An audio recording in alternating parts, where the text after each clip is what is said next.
Hey guys, it's Jordan here, and obviously we're going to talk about 4-month HRT update.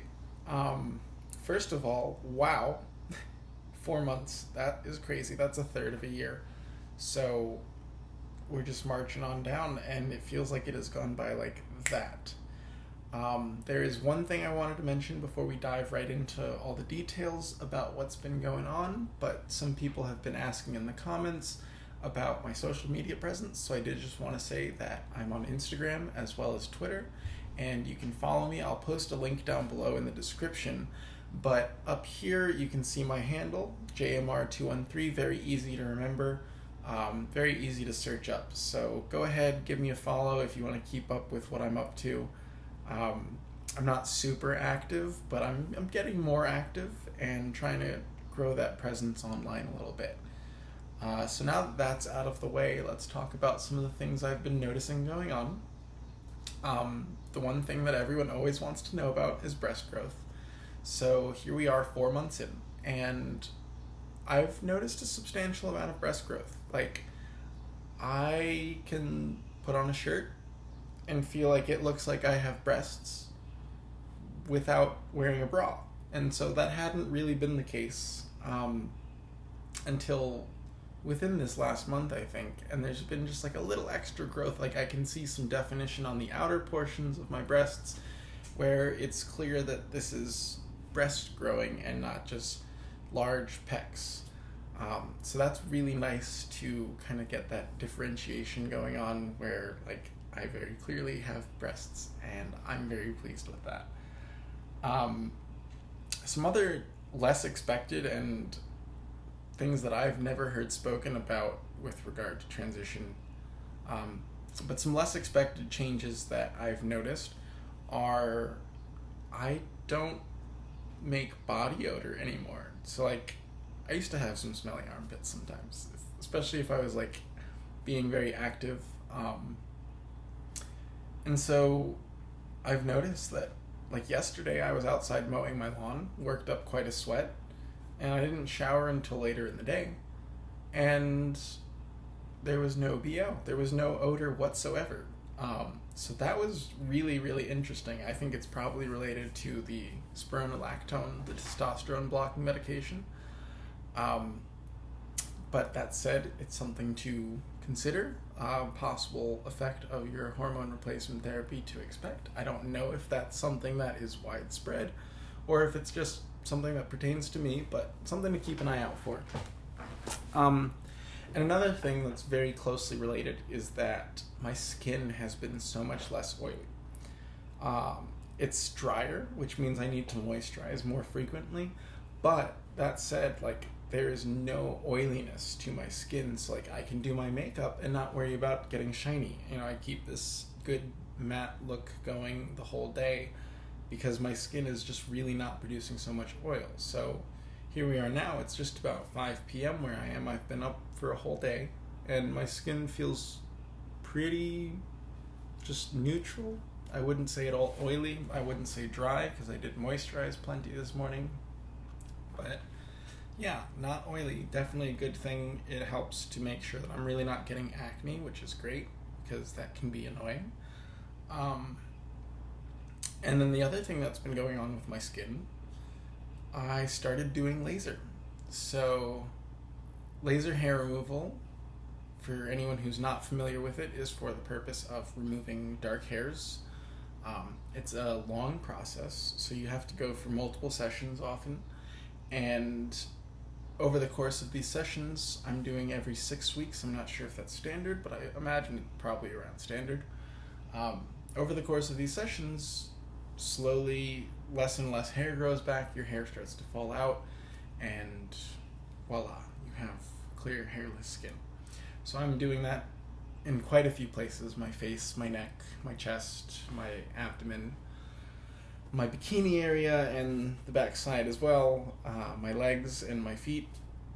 And so I'm super excited about that because, like, you can see my face right now. I've shaved this morning, but like, it's pretty clear. You know, you can't really see all that much evidence of facial hair right now, and that is super cool. You know, I get to wake up in the morning and there's way less stubble than there had been, and my face actually looks clear. You know, I'm happy to look at myself in the mirror in the morning as opposed to before where it's like I'm gonna go look at myself like this. But yeah, so that's been really, really positive. I just started it not even 2 weeks ago, and I've already noticed like a tremendous difference in the speed at which my hair is growing back and how much is growing back where, and in particular my face. Like I'm so excited about this. Because I think shaving daily is one of the things that I hate the most. And another thing too, it has made shaving easier. So what hair does grow back, you know, it's not brittle, coarse hair like it had been, and my razor is just kind of gliding along it, and I'm left with very, very smooth skin. I don't feel any stubble right now. So that has been super rewarding, but it is very expensive if insurance doesn't cover it. And I have to say, for the changes that it's made for my dysphoria, you know, insurance really should be covering laser hair removal, particularly facial hair removal and chest hair removal, because those things make such a tremendous difference in someone's self-confidence. Like, I don't like leaving the house without my makeup on, but I've been trying to do it just to get myself comfortable with myself. Now I feel so much better about it. You know, I am happy to go out without having done my makeup because, you know, I don't feel like I see any substantial amount of facial hair there, and that makes me so happy. And, you know, one other thing that I wanted to talk about, and I think this is where the update kind of ends, but I have been more emotional. Like I said, there have been ups and downs, particularly over the last month. There have been quite a few downs, but also many more ups.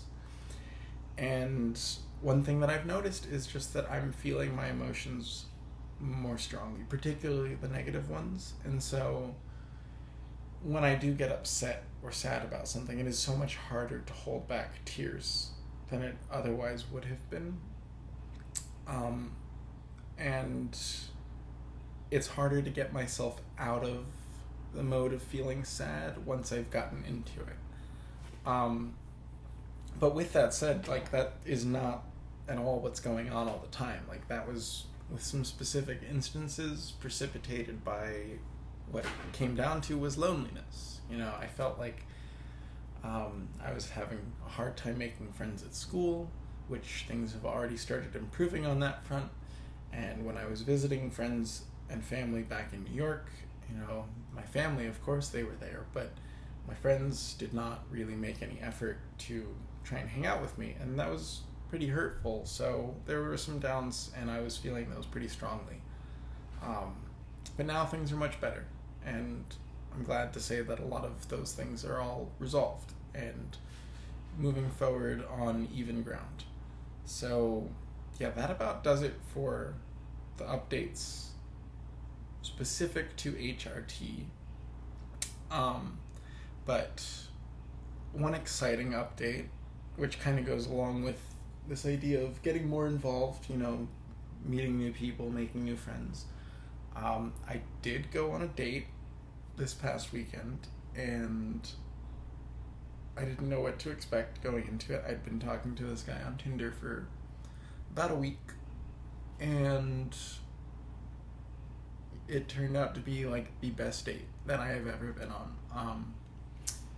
This guy was super sweet, super respectful, super cute, and anyway, things went really well. So I'm very much looking forward to seeing how that progresses and keeping you guys updated.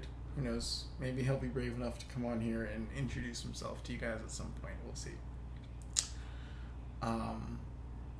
But yeah, I think that's where we'll leave it off. Again, don't forget to leave me your comments down below. I love hearing from you guys. It's so nice to hear all the people that feel inspired and to hear about your guys' transitions and all this stuff. Just please sharing it. I really do enjoy reading it and replying to your guys' comments. And don't forget to subscribe if you haven't. You know, our subscriber base, it's been going up and up. And the last video I posted was the most watched overall. And then, of course, now that I've told you, go follow my Instagram and Twitter. Again, JMR213. And you get to keep up with me there. I did go viral recently, so there's some exciting stuff coming, I hope. Alright guys, until next time.